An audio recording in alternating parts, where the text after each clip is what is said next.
He's right here. Right here.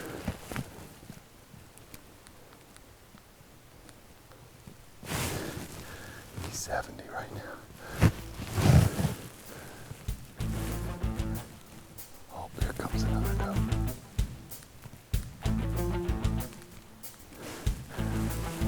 I was going nuts. Here's this beautiful mule deer buck, but he's chasing these does and moving all around us, and I just cannot get a shot.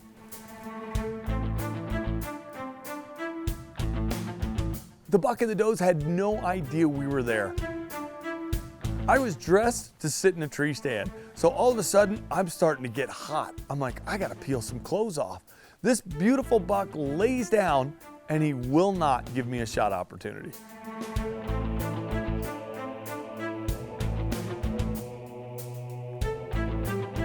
The other does all bedded down, but I knew we had about 2 hours till dark, so I was just gonna wait it out and see if this buck would give me a shot.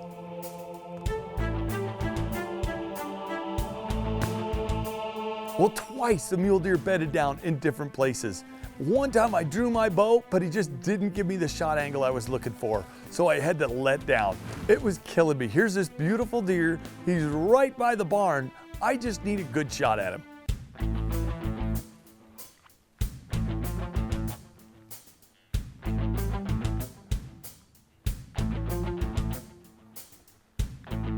So I'm watching this mule deer bedded down, and I'm thinking, just get up and give me a shot.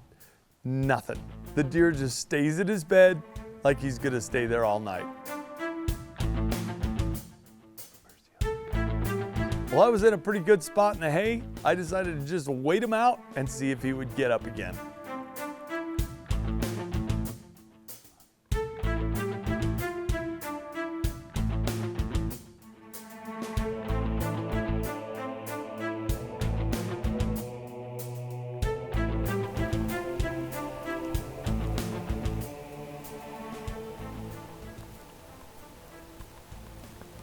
Been here almost an hour and a half.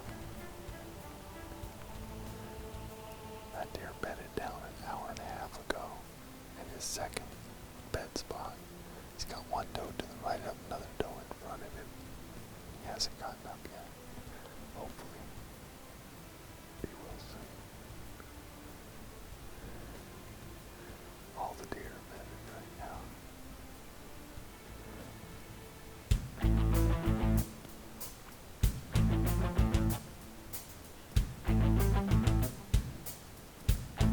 As I'm waiting him out, all of a sudden the buck you could see him stiffen up and he spins his head around. And I thought, oh, something's going on. Something's about to spook this deer. All of a sudden, a couple whitetails come walking through into the alfalfa field. The buck stands up, he's looking at these whitetails, and then he calms down like, oh, it's okay. It's deer, and they're probably related to me because I kind of have half of a whitetail rack, but no big deal. He goes back to feeding, and then he starts pushing does. One doe in particular must have been getting close to coming in because he was really pushing her around this field. I'm going nuts. This buck's making circles and he's going past me. At one point, I have a shot, but Ryan can't see him from his angle. And I'm like, I can see him right here. He's like, I can't see him. I don't have an angle on him. Then the buck, just as we're getting ready to take the shot, the buck turns, takes a couple steps, and I'm totally blocked by brush. That was the second time I had been drawn on this buck. I let down slow, and now I'm just thinking, it's just not gonna happen. This deer is gonna run around in front of me all night, and I'm not gonna get a shot at him. We've got whitetails right in front of us. I'm worried that they're gonna blow or spot us, but finally this buck starts pushing the doe, and he starts pushing her right to us.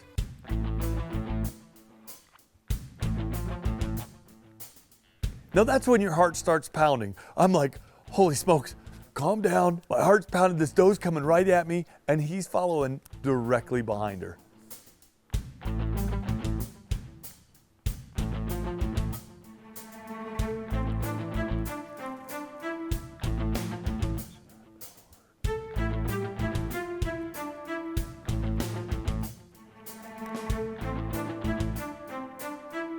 At one point, the buck's following the doe, and I draw again.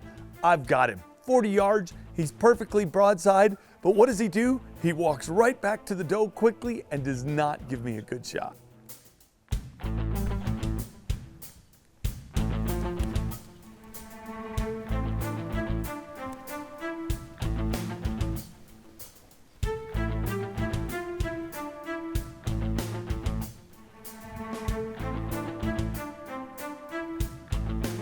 The buck gave me a slightly quartering shot, and I knew I was gonna have to touch it off right now or not do it at all. And when that true glow pin settled on him, I knew it was time to touch the release off.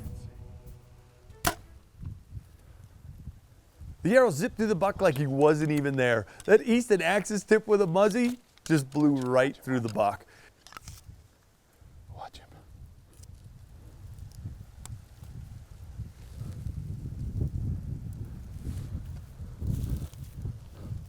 He's going down.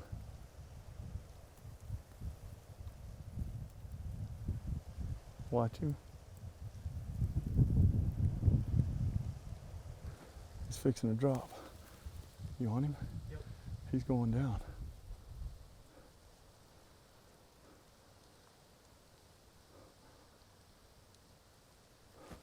I can see the blood on him, and there he's down. Man, was that awesome. Holy smokes, look at the deer. Look at the does. White-tailed does. Look at that. White-tailed does, mule deer does, everything. And my buck just dropped right there in the field. Holy smokes, man, I couldn't hardly stand it. How many times did I draw? What, about 3 times? 3 times drawn, holding, shaking. I was like, I can't see. Then it was like, I think I got him. Holy smokes. I just shot an absolutely, beautiful mule deer buck. What makes it even cooler is I shot him on my place. That is what makes it even cooler. Quick, he was down like that. You could see it smoked him. He took a couple staggering steps, 40 yards almost exactly. I kept hitting him with the loophole. Couple staggering steps and all right, let me get my jacket. Woo! You know, as a bow hunter, that's exactly what you want. A quick, clean kill is exactly what you're looking for every time. I've shot some great mule deer here in Colorado, but what makes that mule deer even cooler is how long it took the spotting him, the stalking through the cows. Look at that view. That's what makes it awesome. Look at that view. Look at that.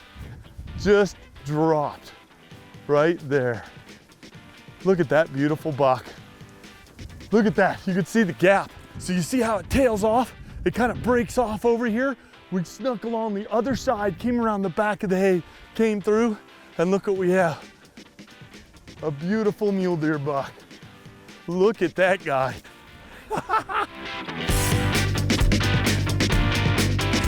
Look at that beautiful buck. Look at the blood.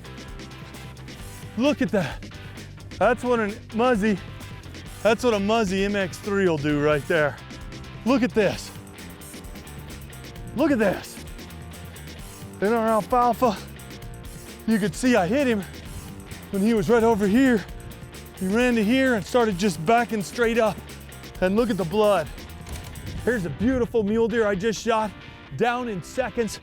My Easton axis tipped with a muzzy MX3, took him near the last rib. He was slightly quartering away, pushing that doe, went completely through the back end of the abdominal cavity, probably through the liver and through the right lung, came out right here in the corner of the shoulder. We will do an Easton axis post-mortem afterwards, see exactly what organs we disrupted and why he went down so fast, but just a beautiful mule deer. You know, he's got 1, 2, 3, 4, 5, 1, 2, 3, 4. Basically, he's a 3x3 muley, but he's beautiful. Getting to watch him chase does around in an alfalfa field that me and Carlos that works with us and my boys and my wife have worked really hard on. It was really rewarding to catch this buck right here in this alfalfa field. We spotted him as we were coming in to go get into a whitetail stand. My tag's good for either, that's what's awesome. Spotted him just on the other side of the cows. I told Ryan, I was like, I think we can bail down toward the river, sneak around, get through the hay bales, and maybe try and make a stalk. But when we got through there, the deer was close, but never would give me a great shot. He was either too far or bedded at a bad angle, and then when he walked past, he was usually pushing a doe or walking too fast, or he'd stop when I didn't have a shot. The one time I had a shot, Ryan couldn't see him good, so we were going back and forth. And the deer walked through the gap that time, but he ended up circling back through. That's where being patient really pays off. When that true glow pin hit him right where I wanted it, and I touched it off, and the buck literally took a couple steps and then started staggering, I knew it was all over. And here's the results of that.